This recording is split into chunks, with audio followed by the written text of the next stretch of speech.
নমস্কার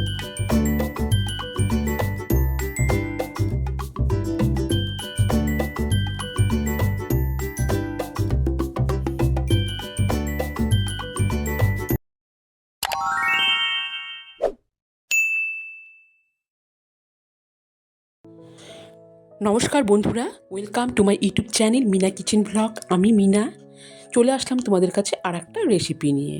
বন্ধুরা, আজকের রেসিপি হলো আলু পেঁপে দিয়ে পনিরের একটা নিরামিষ রেসিপি। নিরামিষ দিনে তোমরাও আমার মতো এইভাবে পনিরের একটা রেসিপি তৈরি করতে পারো।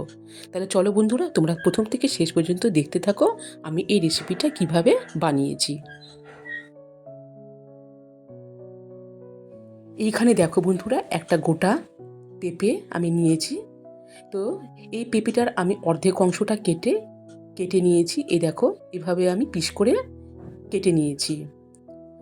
এরপরে আমি দেখো বন্ধুরা, একটা বড় সাইজের আলু আমি এইভাবে পিস করে কেটে নিলাম। পেঁপে আর আলুর এই পিসগুলো আমি ভালো করে জল দিয়ে ধোয়ার পর এতে আমি লবণ আর হলুদ দিয়ে মেখে নেব। দেখো বন্ধুরা, আমি লবণ হলুদ দিয়ে পেঁপে আর আলুর এই পিসগুলোকে মেখে রেখে দিলাম। আর এরপরে এতে দেখো বন্ধুরা, এখানে আছে 200 গ্রামের পনিরের পিসগুলোকে আমি ঠিক এভাবে কেটে নিলাম। এরপরে ওভেনে আমি কড়াই বসিয়ে দিয়েছি। কড়াই দিয়েছি সাদা তেল গরম হয়ে গেলে এতে আমি সামান্য পরিমাণে লবণ দিলাম। এরপর এতে আমি এখন পনিরের পিসগুলোকে দিয়ে দিলাম। পনিরের পিস দিয়ে এখন আমি নাড়িয়ে নিচ্ছি, আর আমি পনিরগুলোকে হালকা করে ভেজে তুলে নিচ্ছি। এরপরে সেই তেলেই আমি এখন এই আলু আর পেঁপে দিয়ে দিলাম। লবণ হলুদ মাখা পেঁপে আলুগুলোকে আমি ফ্রাই করে নিব এই তেলেই। তো দেখো বন্ধুরা, আমি নাড়িয়ে নিচ্ছি।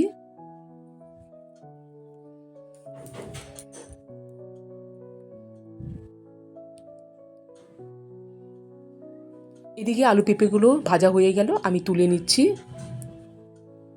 তো দেখো বন্ধুরা, আমি কিন্তু এখান থেকে সাদা তেল তুলে নেওয়ার পর এখানে আমি দিয়েছি সরিষার তেল গরম হয়ে গেলে দিয়ে দিচ্ছি 2 শুকনো লঙ্কা, 2 দারচিনি, দিয়ে দিচ্ছি গোটা জিরে। শুকনো লঙ্কা, দারচিনি, গোটা জিরে ভাজা হওয়ার পর এতে আমি দিয়ে দিচ্ছি একটা বড় সাইজের টমেটো কুচি দিয়েও আমি নাড়িয়ে নিচ্ছি। কিছুক্ষণ নাড়ানোর পর এতে আমি দিয়ে দিচ্ছি 2 চামচ আদা বাটা, জিরে গুঁড়ো, দিয়ে দিচ্ছি ধনে গুঁড়ো, লঙ্কার গুঁড়ো,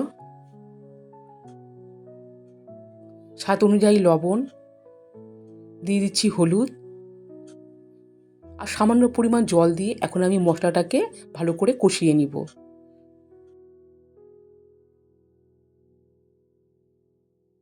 তো দেখো বন্ধুরা, মিডিয়াম আছে আমি মশলাটাকে কিন্তু ভালো করে কষিয়ে নিয়েছি। মশলাগুলো ভালো করে কষিয়ে নেওয়ার পর এরপরে এতে আমি দিয়ে দিচ্ছি আগে থেকে ভেজে রাখা পেঁপে আর আলুর পিসগুলো দিয়ে এখন আমি মশলার সাথে ভালো করে নাড়িয়ে নিচ্ছি। পেঁপে আলু মশলাগুলোর সাথে ভালো করে ফ্রাই করার পর এরপর এতে আমি দিয়ে দিচ্ছি জল।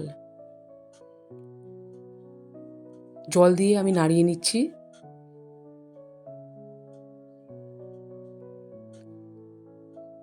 জল দিয়ে নাড়াচাড়া করার পর এবারে আমি ঢাকা দিয়ে রেখে দিচ্ছি।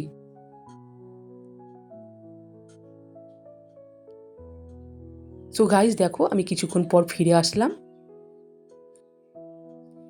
ফিরে এসে আবারও নাড়াচাড়া করে নিচ্ছি। আর আমি একটা পেঁপে আর আলু চেক করে নিচ্ছি সেদ্ধ হয়েছে কিনা। একটা পেঁপে আমি চেক করলাম, এখানে সেদ্ধ হয়ে গেছে।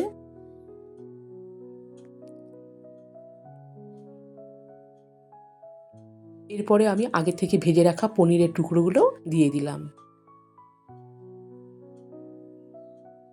পনিরের টুকরো দিয়ে আমি নাড়িয়ে নিচ্ছি।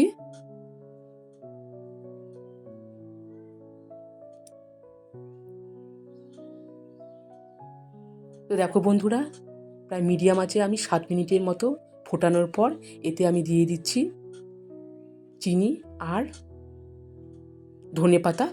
ধনেপাতা কুচি দিয়ে আমি নাড়িয়ে নিচ্ছি। আর এখন পেঁপের এই নিরামিষ রেসিপিটাও কিন্তু একদমই রেডি হয়ে গেছে।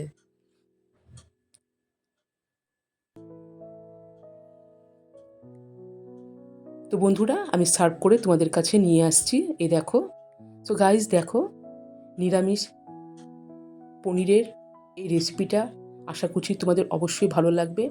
তোমরাও কিন্তু মাঝে মাঝে নিরামিষ দিনে এভাবে পেঁপে আলু দিয়ে একটা মাখা মাখা রেসিপি করতে পারো পনির দিয়ে। তাহলে বন্ধুরা প্লিজ লাইক, কমেন্ট এবং শেয়ার করে দিও। আর আমার এই চ্যানেলটিকে অবশ্যই সাবস্ক্রাইব করে দিয়ে পাশে